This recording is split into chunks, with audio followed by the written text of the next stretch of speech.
Hello my dear students, आप लोगों का इस नए क्लास में स्वागत है। जैसा कि मैंने पिछली क्लास में आपको बताया था कि आने वाली क्लास में हम दो क्वेश्चन पढ़ेंगे। आने वाली क्लास में नहीं, आज की क्लास में हम लोग दो क्वेश्चन सॉल्व करेंगे। एक होगा आपका एग्जाम्पल नंबर 25 यानी उदाहरण नंबर 25 और दूसरा होगा उदाहरण नंबर 26। बेसिकली जैसा मैंने पहले ही बता दिया कि ये आपके एग्जाम में कई बार पूछा गया है, तो ये काफी इंपॉर्टेंट क्वेश्चन है। और ये जो क्वेश्चन है ये फॉर्मूला बेस्ड क्वेश्चन है, और आपके बोर्ड एग्जाम्स में फॉर्मूला बेस्ड क्वेश्चंस बहुत सारे आते हैं। यानी संभावना चैप्टर्स में से जो शॉर्ट क्वेश्चंस आते हैं वो ज्यादातर चांसेस होते हैं कि वो इसी प्रकार के क्वेश्चंस होते हैं। तो इसीलिए इन क्वेश्चंस को सॉल्व करने के लिए आपको थोड़ा बेसिक नॉलेज होना बहुत जरूरी है। फिलहाल मैं क्वेश्चन रीड करता हूँ, फिर मैं आपको बताऊंगा कि कौन से मैं बेसिक नॉलेज की बात कर रहा हूँ। तो पहले मैं क्वेश्चन रीड करूंगा, आपको क्वेश्चन एक्सप्लेन करूंगा, फिर मैं आपको ये भी बताऊंगा कि क्या आपको याद रखना है, ताकि आप उसी के आधार पर प्रैक्टिस अच्छे तरीके से कर सको। तो सबसे पहले क्वेश्चन में लिखा हुआ है, एक यादृच्छिक प्रयोग के निर्देशावकाश की कोई दो घटनाएं। ध्यान से सुनना, एक यादृच्छिक प्रयोग है, उसके निर्देशावकाश की कोई दो घटनाएं हैं। और ये जो दो घटनाएं हैं ए और बी, वो कैसी घटनाएं हैं? परस्पर निवारक घटना। यही इंपॉर्टेंट बात है। यानी इस क्वेश्चन की अगर मैं मेन हाईलाइट की बात करूं, तो वो ये है कि जो घटनाएं हैं वो कैसी है? परस्पर निवारक घटनाएं। अब सवाल ये है कि सर, ये परस्पर निवारक से हमारा क्या लेना देना है? तो परस्पर निवारक से क्या लेना देना है उसको मैं आपको यहाँ पे एक्सप्लेन करता हूँ, दिखाता हूँ। तो उसके लिए आपको थोड़ा चलना पड़ेगा पीछे, पेज नंबर 13 पे। ये रहा, कहाँ गया? ये रहा, देखो। जब भी क्वेश्चन में, एक मिनट, वापस चलते हैं 38 पे। हाँ, परस्पर निवारक। अब फिर से चलते हैं पेज नंबर 13 पे।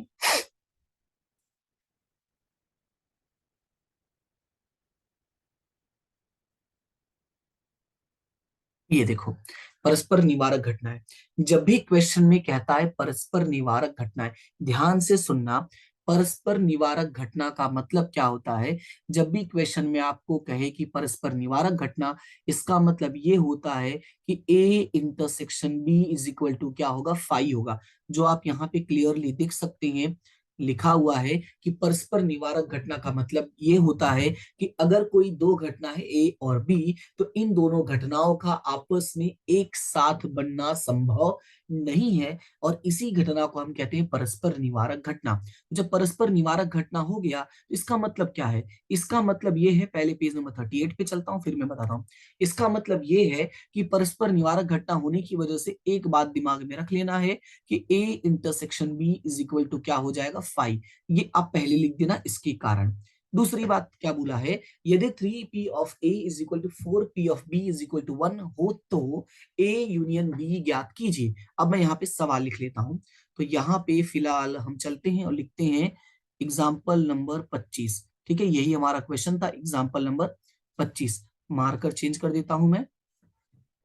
देखो क्वेश्चन में क्या लिखा है, क्वेश्चन में क्या लिखा है? 3p of a is equal to क्या लिखा है?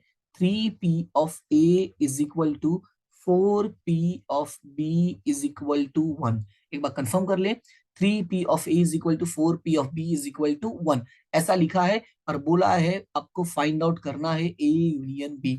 क्या फाइंड आउट करना है? a union b। P of A union B। तो सबसे पहले P of A union B का जो छोटा सा फॉर्मूला होता है वो हम लिख लेते हैं। A यूनियन B का जो छोटा सा फॉर्मूला होता है वो ये होता है, P of A plus P of B minus P of A intersection B। ये फॉर्मूला होता है। लेकिन हमें पहले ही बोल दिया है कि जो घटना A है, ध्यान से सुनना, क्या कह दिया? घटना A और घटना B कौन सी घटना है? निवारक घटना है। और निवारक का मतलब क्या बताया था इन लोगों ने? निवारक का मतलब बताया कि A intersection B is equal to क्या होगा? फाई। इसका मतलब ये हुआ कि अगर इसको हम लिखेंगे वापस, तो हमारा जो क्वेश्चन बनेगा वो ये बनेगा, P of A union B is equal to P of A plus P of B। क्योंकि इसकी जगह पर क्या हो जाएगा? फाई। और फाई का मतलब क्या होता है? जीरो। तो वो तो जीरो हो गया, हट गया। तो ये हमारा क्वेश्चन बन गया, और यही हमें ढूंढना है। यानी हमें चाहिए ए और हमें चाहिए बी। तो अब यहाँ पे चलते हैं, इसकी मदद से ए और बी को ढूंढते हैं। तो अगर इसकी मदद से ए और बी को ढूंढोगे, तो याद रखना, जब भी इस तरह का क्वेश्चन आता है, जैसे ये इज इक्वल टू करके लिखा होगा, तो नंबर दे दो 1 2 और ये 3। कैसे सॉल्व करोगे? पहले 1 एंड 3 को ले लेना।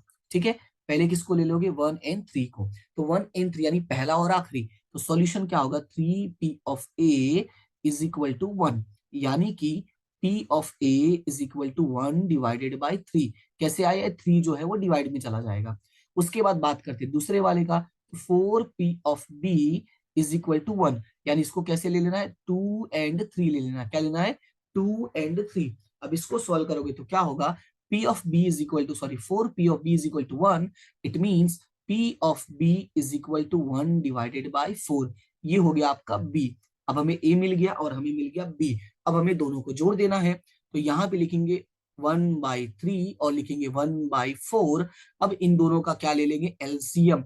और आपको मैंने अकाउंट्स में सिखाया है कि दोनों में कॉमन क्या, देखो 4×3=12 और 3×4=12, यानी यहाँ पे 4 है और यहाँ पे 3 है। तो डायरेक्टली चाहो तो क्रॉस मल्टीप्लीकेशन कर दो, या तो अकाउंट वाला इस्तेमाल कर लो। फिलहाल हम डायरेक्टली क्रॉस मल्टीप्लीकेशन कर लेते हैं। तो क्रॉस मल्टीप्लीकेशन कैसे होगा, 4 का ऊपर के साथ यानी यहाँ पे 4 हो जाएगा, और 3 का इस ऊपर के साथ यानी 3 हो जाएगा, और साथ में इन दोनों का आपस में यानी 4×3=12।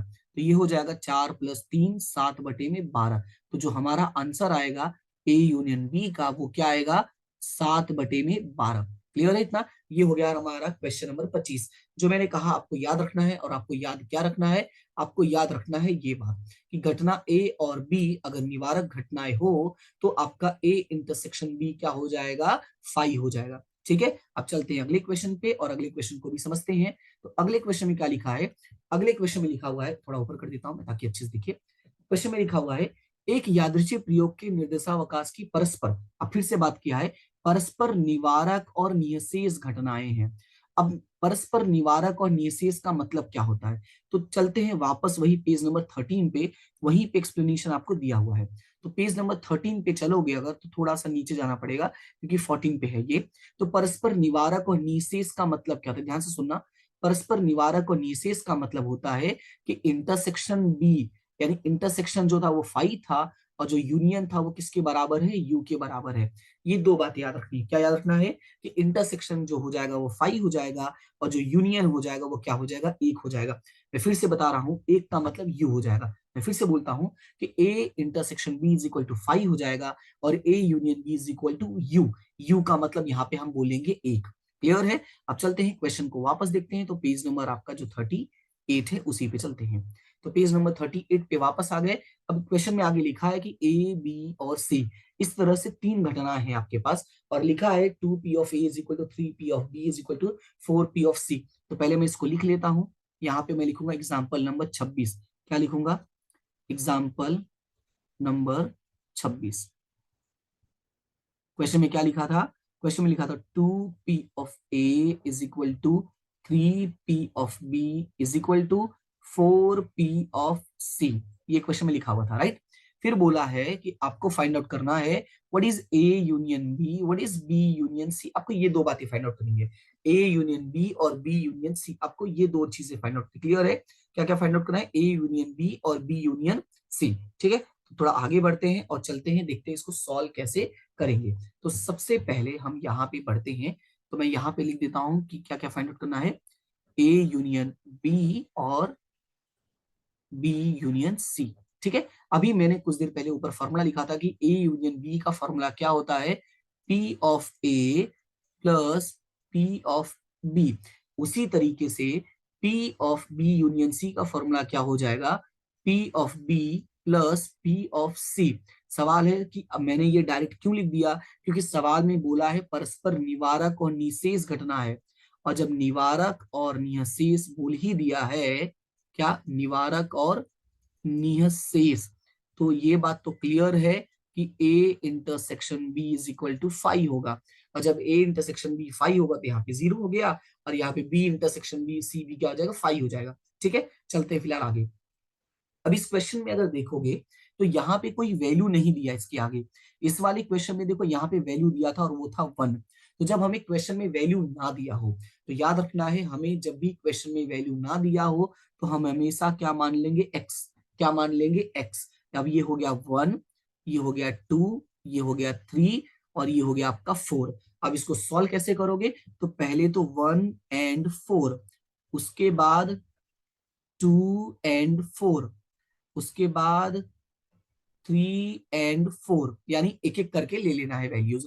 तो लिखेंगे 2p of A is equal to x. So it means कि P of A is equal to हो जाएगा x डिवाइडेड बाई 2। ये हमें एक वैल्यू मिल गया। फिर चलते हैं दूसरे पे। तो दूसरा क्या लिखा है, 3P of B is equal to x। तो P of B is equal to हो जाएगा x बटे में 3। ये हो गया, हमें दूसरा वैल्यू मिल गया। अब इसी बात पे अगले पे चलते हैं। तो अगला क्या है, 4P of C is equal to x. क्या लिखा है, 4P of C is equal to x. It means कि P of C is equal to क्या हो जाएगा आपका, x बटे में 4। अब हमें यहाँ पे देखोगे तो हमें तीनों की कुछ ना कुछ वैल्यूज मिल गई हैं। दूसरी बात, यहाँ पे कितनी घटनाएं हैं, तीन घटनाएं, A B और C। तो A B और C अगर तीन घटनाएं हैं तो इनका मैंने एक आपको रूल बताया था, जो पिछले क्लास में मैंने योग के नियम वाले में एक्सप्लेन किया था। क्या एक्सप्लेन किया था वो मैं आपको चार्ट में, यानी यहाँ पे जो है मैं वही दिखा देता हूँ, मुझे पीछे जाने की जरूरत नहीं है। मैंने क्या एक्सप्लेन किया था, कहाँ गया ये, मैंने कहा था कि जब ए और बी, क्या कहा था मैंने, ए और बी परस्पर निवारक और निषेध घटना होगी तो हमारा जो रिजल्ट बनेगा वो कुछ ऐसा बनता है कि A union B is equal to A plus B is equal to 1। और अगर यही तीन घटना हो, क्या हो, तीन घटना हो, तो ये थोड़ा सा मिट गया है। अगर तीन घटना होगा तो इसका मतलब जो हमारा फाइनल रिजल्ट बनेगा वो लिखा ही नहीं था। तो फाइनल रिजल्ट ये बनेगा, सिर्फ ये तीन बनेंगे। क्या बनेंगे, ये तीन बनेंगे। जैसे इसमें दो था तो दो का आया, और तीन का है तो तीन का आएगा। और लेकिन याद रखना, इज इक्वल टू कितना हो जाएगा, वन हो जाएगा। कितना हो जाएगा, इज इक्वल टू वन हो जाएगा। ठीक है, तो यहाँ पे और कहीं तो लिखा नहीं, नहीं तो मैं दिखा देता। फिलहाल चलो मैं आपको रूल्स में ही दिखा देता हूँ। योग का जो नियम है ज्यादा दूर है नहीं, पीछे ही है थोड़ा सा, रुको। ये रहा, देखो क्या लिखा है कि ए बी सी परस्पर निवारक और निषेध घटना है। ये जो पेज मैंने एक्सप्लेन किया था आपको, योग का नियम ना, ये बहुत इंपॉर्टेंट है। ये बोर्ड एग्जाम में कई बार पूछा गया और बहुत घुमा घुमा के सवाल इसमें से बनता है। इसीलिए ये वाली जो टॉपिक थी मैंने इसको अलग से क्लास लेके समझाया था। अब उसका लिंक जो है डिस्क्रिप्शन में मिल जाएगा। मैंने नाम साफ साफ लिखा, योग का नियम और law of addition of probability. अब देख लेना उसको। ठीक है, तो जब निवारक और निषेध हो तो ये वैल्यू होती है, A union B union C is equal to P of A plus P of B plus P of C is equal to 1। थोड़ा चलते हैं, अब इसको सॉल्व करते हैं कैसे होगा। तो यहाँ पे पहले मैं फॉर्मूला लिख देता हूँ। फॉर्मूला क्या है वो देखो, कहाँ गया, हाँ, P of A union B union C is equal to P of A plus P of B plus P of C is equal to क्या होगा, वन होगा। ये हमको पता है। अब इन तीनों का ध्यान से सुनना, इन तीनों का जो वैल्यू है वो हमें पता है। पी ऑफ ए की वैल्यू है एक्स बटे में 2, पी ऑफ बी की वैल्यू है एक्स बटे में 3, और पी ऑफ सी की वैल्यू है एक्स बटे में 4। और ये हो गया 1। तीनों का एलसीएम ले लो, 4 3 और 2 का। अगर एलसीएम लेना नहीं आता है तो मैं सिंपल सा बता देता हूं, जब अंक छोटा हो तो बस गुणा कर दो। 3 दूना 6 चौका 24, तो ये हो जाएगा आपका 24। या तो अगर आपको एलसीएम लेना आता है तो मैं तरीका भी बता देता हूँ, 2 3 4 ऐसे एक डंडी खींच दो, फिर एक ऐसे डंडी खींच दो। सबसे छोटी संख्या दो, दो से भाग करोगे तो एक हो जाएगा, ये तीन हो जाएगा, ये दो हो जाएगा। फिर सबसे छोटी संख्या दो से भाग करोगे, ये एक हो जाएगा, ये तीन हो जाएगा, ये एक हो जाएगा। फिर तीन से भाग करोगे तो ये एक हो जाएगा, एक हो जाएगा, एक हो जाएगा। जब एक हो जाए तो खत्म कर देना है। तो जो सॉल्यूशन बनेगा वो क्या बनेगा, 2 दूनी 4 और 4 तिहाई 12। दोनों में से जो लेके सॉल्व करना चाहोगे दोनों में ही आपका सॉल्यूशन आएगा। उसमें कोई इश्यू नहीं है, कोई प्रॉब्लम नहीं है। ठीक है, आपका जो मन करे आप उस तरीके से सॉल्व कर सकते हो। तो फिलहाल मैं ये वाला ले लेता हूँ, 2 दूनी 4 तिहाई 12 वाला। ठीक है, तो यहाँ पे जो एलसीएम निकलेगा वो कितना निकलेगा, वो निकलेगा 12। तो 12 इज इक्वल टू 1। अब क्या होगा, 12 डिवाइडेड बाई 2, तो ये हो गया 6x। फिर 12 डिवाइडेड बाई 3, तो 12 भागे 3 करो 4, यानी 4x। फिर 12 डिवाइडेड बाई 4 यानी 3, तो ये हो जाएगा 3x। अब सॉल्व करोगे तो 6 4 10 3 13x divided by 12 is equal to 1। तो इसका मतलब ये 13x इज इक्वल टू 12 हो जाएगा, क्योंकि ये ऊपर चला गया। सो x की वैल्यू आ गई 12 बटे में 13। x की वैल्यू क्या आ गई है, 12 बटे में 13। थोड़ा अटपटा आ गया है लेकिन आ तो गया है ना। और क्या है, 12 बटे में 13। अब यहाँ पे करना क्या है, अब एक एक करके वैल्यू रख देना है, क्योंकि हमें चाहिए ए बी बी और सी, जो हमें यहीं से मिलेगा। तो पहले मैं ए निकाल लेता हूँ। तो ए कैसे निकालूंगा, ए की वैल्यू है एक्स बटे में 2। ए की वैल्यू क्या है, x बटे में 2, और x की वैल्यू हमने क्या निकाला वो मैं लिख देता हूँ। x की वैल्यू हम लोगों ने निकाला है 12 बटे में 13, और टोटल के डिवाइड में 2 है।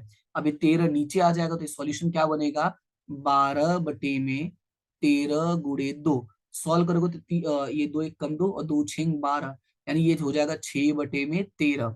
ये हो गया पहला पॉइंट। थोड़ा राइटिंग खराब हो गया, इसको मैं अच्छे से लिख देता हूँ, 6 बटे में 13। ये पहला हो गया। अब बात करते हैं पी ऑफ बी की। तो पी ऑफ बी क्या है, एक्स बटे में 3, तो एक्स बटे में 3, फिर से एक्स की वैल्यू क्या है 12 बटे में 13, और टोटल के डिवाइड में 3, तो ये हो जाएगा 12 बटे में 13 गुणे 3, 3 एकम 3, 3 चौक 12, यानी ये आ जाएगा 4 बटे में 13। ये आ गया आपका दूसरा। फिर चलते हैं तीसरे पे। तो तीसरा है पी ऑफ सी।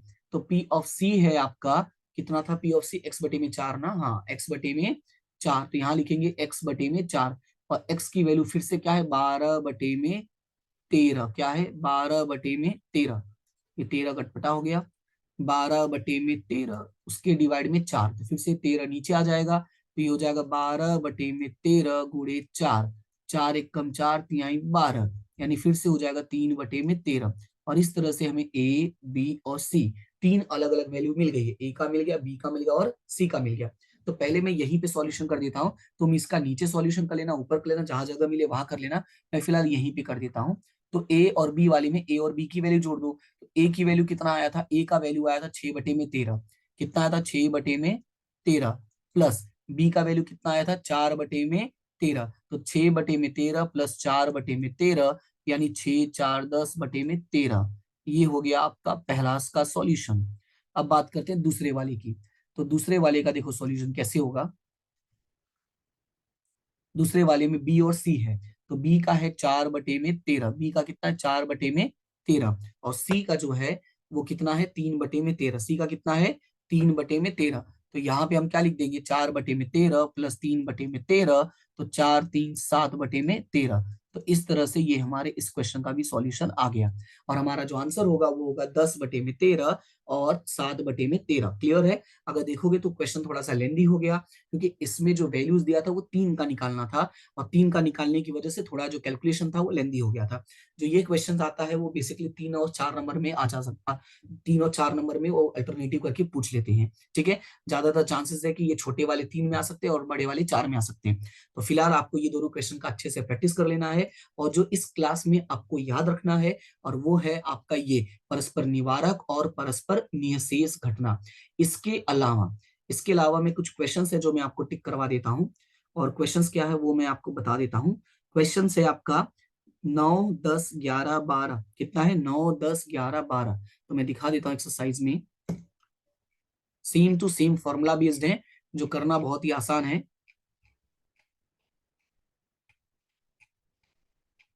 ये रहा 9 10 11 12 13, 9 10 11 12, 13 तो है ही नहीं 12। और इसकी पहले वाली क्लास में मैंने आपको ये आलू मटर वाला दे दिया था, और कौन सा दिया था, बस एक आलू मटर वाला ही दिया था, सॉरी आलू प्याज वाला दिया था। तो ये क्वेश्चंस जो है आपके कवर हो गए हैं। बाकी किसमें से कुछ क्वेश्चंस ऐसे हैं जो बोर्ड एग्जाम में पूछे गए हैं, जैसे ये बम वाला, तो मैं कोशिश करूंगा कि ये क्वेश्चंस मैं खुद करवा दूं आने वाली क्लास में। ठीक है, और ये कोल्ड ड्रिंक वाला भी मैं कोशिश करता हूं मैं करवा दूंगा। यानी जो क्वेश्चंस आपको एग्जाम में पूछा गया है और मैंने नहीं बताया है, या वैसा कोई पॉइंट मैंने नहीं बताया है, तो मैं आपको वो क्वेश्चंस जरूर क्लास में करवा दूंगा। तो इसीलिए इस चैनल को कंटिन्यू फॉलो करते रहो, एग्जाम तक मैं आपकी पूरी हेल्प करने की कोशिश करूंगा। बस तुम लोग प्रार्थना करते रहना कि मेरी तबीयत वबीयत ना खराब हो। ठीक है, तो फिलहाल आज के लिए इतना ही, मिलते हैं नेक्स्ट क्लास में। तब तक के लिए thank you so much and have a good day. और वीडियोस को लाइक करें, अपने दोस्तों का शेयर जरूर करें, और चैनल पे अगर फर्स्ट टाइम हो तो सब्सक्राइब जरूर करना, और ऑलरेडी सब्सक्राइब किए हो तो अपनी तरफ मेरी तरफ से एक चॉकलेट खरीद के खा लेना। ठीक है, तो फिलहाल आज के लिए इतना ही, मिलते हैं नेक्स्ट क्लास में। तब तक के लिए thank you and have a good day.